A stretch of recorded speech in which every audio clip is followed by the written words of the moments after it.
themselves. Rob, why don't you go first, and then we'll go to Beatrice. Yeah, well, I graduated from Andrews University Okay. as a graphic designer. Got my Bachelor of Fine Arts degree. Beatrice? I also graduated from Andrews University, but I'm originally from Brazil. Came here 10 years ago. Okay. And I took my degree in piano performance. All right. Okay. So you folks met there at Andrews. We met at Village Church. All right. So she was working on her master's. I had graduated already. Okay. And I saw her playing the piano, and she said she felt someone staring at her in the front row. And you knew who that was. And I guess that was me. Well, that's great. Now, you folks got acquainted with Jasmine, and you went on a trip with her? No, not with me. Not with you, No. but for Reach International. For Reach. Yeah, we had done some previous mission trips in different places to Brazil and different things because of her connections there. And in our process of doing that, we ran into this guy named Emmanuel Ngusa, which I have a picture of, if they have that. And we were emailing him, and that was kind of my first taste, and he was getting me to know a little bit about Tanzania, and we would share with friends and say, this is something that we find interesting. Right. Some friends of ours handed us a newsletter from Reach International. They said, you need to read this. All right. And in there was an article on the House of Hope orphanage that she is working on. Yes. Since we had already felt this passion for Tanzania, I told Beatrice, I said, we need to go talk to Jasmine. Right. And tell her a little about what we do, and maybe it would be a fit for her and us to work together. And so our church is like just a few doors down from their building. Yes. And I said, hey, we live there in Berrien Springs too, and I said, let's just stop by and talk to her and kind of share with her some stuff.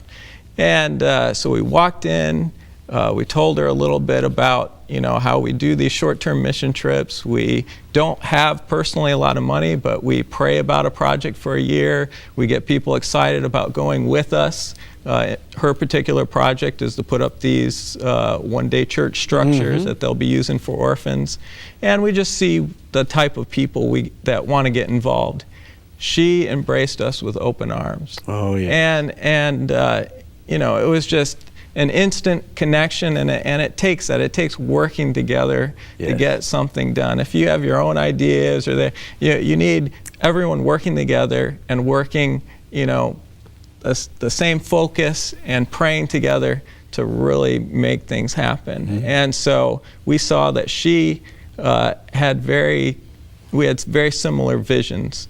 And so over the course of the year, she would go and do concerts. We would share about the project, and people got excited. And they said, we want to be a part of this Tanzania project, we called it.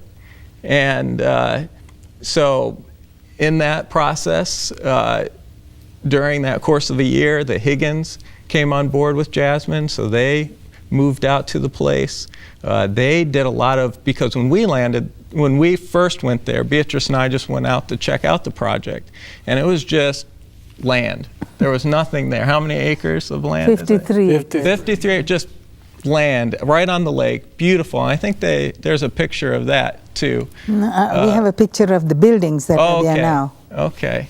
And so we went, because we do preliminary work before we bring a group, and so as we do concerts during the year, we would share, and we got 23 people that was excited about the project. They said, we want to go. Among some of those people were some doctors at our local hospital, Tammy Grady and Kathy Effa. They work in the ER, and they said, we want to go. Yeah. And so we talked to Jasmine, said, what do we think about if we brought a medical team? And she's like, medical needs are great. Yeah. And so we brought them along, And then Emmanuel, the person I mentioned at the beginning, he said, you know, I really want to do some evangelism there. So he put together an evangelistic team with the local members, and so he was there for a month, and then he had the evangelistic series for a month, and then at the end we came also along with some people that did some construction at the site. Wow. So we've got some pictures, I think. Yes, we have a picture of the site. So yeah, whatever we want to show first. Yeah, we have the site there. Yeah, that's the pictures of the children's homes. Those are one-day churches that we are making homes. Okay. And the picture at the back is the kitchen and the dining room. I don't know how many one-day church structure material went in to make that, but that is a very big building. Yes. Because we have solar kitchen on one side and a regular African kitchen on the other side, and the rest of that building is a dining hall. So you just connect them together if you're making a larger building. He just not only connected, he also put a little thing on top to give them more light. Okay. This is our group. All right. 23 people, along with the Higgins, along with Chumba. He's one of the guys there that does a lot of coordinating. Right. And so this group primarily came from the village church, and then the Higgins were over there. Were over there already. They are the ones who are doing the buildings. Okay. This is Tammy Grady. She was one of the medical doctors that went. Okay. And they saw, just in a few days, they saw over 1,000 people. Wow. With Tammy, with Kathy. We had another lady, Lois Press. This is the evangelistic series. This happened to be the Sabbath that we were there, and we're getting ready for the program. How long were you there, the group of 23? Yeah, we were only there a very short time. Our whole trip altogether was 10 days, 12 days.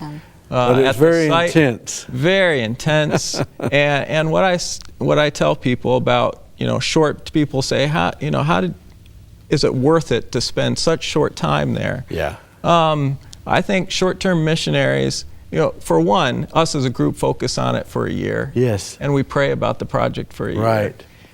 With the Higgins going, what they were telling us, which we had considered them a little longer term, Yes. They went for 6 months, they'll be going again for another 6 months.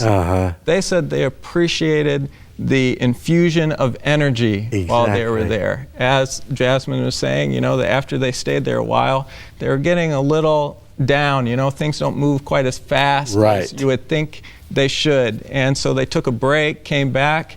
By the time we got there, they were ready for some more energy. And just to be there for our worships, we have worship in the morning, in the evening, we work hard during the day. It just gave them a nice boost to continue. Short-term mission work has proved extremely effective. People come in, give it all they've got for a week, 10 days, 2 weeks, 3 weeks, whatever. But it has really proven to be one of the most successful programs we have, coupled with those who are able to stay longer. Long term, yes, working together, the longevity of the project. And then with Jasmine, has been working with this years. For years, 30 years or so. And so making sure that we just don't go in, do something, leave, and it goes back to the way it was. The continuing and working together, short term, long term. Short-term people, they can continue to have jobs here at home, but yet it opens their eyes to what's happening around the world. And now, even though they aren't long-term missionaries, they have a wider focus. They have a worldview. They have a worldview. That's right. And I think that helps projects. It does. It really does. Well, Beatrice, tell us a little bit about how this has affected you. It's been... It changed my life, I think, forever. And that's what I say to anybody that wants to do a short mission term. Because what we do, we won't allow us to go and stay for 6 months. But it is worth it to go and to try. Because giving is something that you can't describe. When you give, you receive so much. yeah, it's awesome. It's an awesome You experience. receive more than you give. Oh yes, much more than you give. Yeah. You think you're going to give, but it's the opposite. You're the one who really Right. get more out of everything. It excites me to hear about this. Are you planning to go back again, Rob? Definitely, and you should ask my wife because Okay. she is ready to I'm go. asking you, Beatrice. Yes, we're ready. You're ready. When we came back, I talked to Jasmine and said, you know, Jasmine, Village Church should adopt this project, and she was excited about it. Yeah. But then talking to Rob, he said, you know what, we should adopt that project Okay. because we're the ones who were there, we know the people, Yeah. and we had that passion. It's, you know, it's easy to say someone go and adopt something that you don't know. Right. For us, yes, we have experienced, and So- we want to go back. So you will start again with a concert. Definitely. We will be yes. back. And you We'll be back. And you'll go back and see some of those other churches and go. And we're looking forward to bringing more people with us. Oh, that'd be great. Maybe you can have 46 next time instead of just 20. I don't know about See how that. God blesses. Yes, yes. Well, you know, sometimes a group can get too big, but Too big, Yes. yeah, right. you We have 25 our is about criteria. right. Yeah. but Right. For accommodation we're and glad we could transportation. help. Yes. Oh, yes.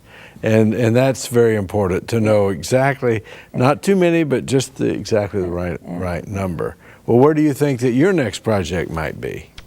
Well, this year we're working on a project in the Bahamas, Okay. and we could probably tell you more about that later. But then we have several things going on at the same time, and we're looking at probably going back to Africa as a group in probably December 2012. With Reach again. With Reach again, definitely, and working the House of Hope Orphanage.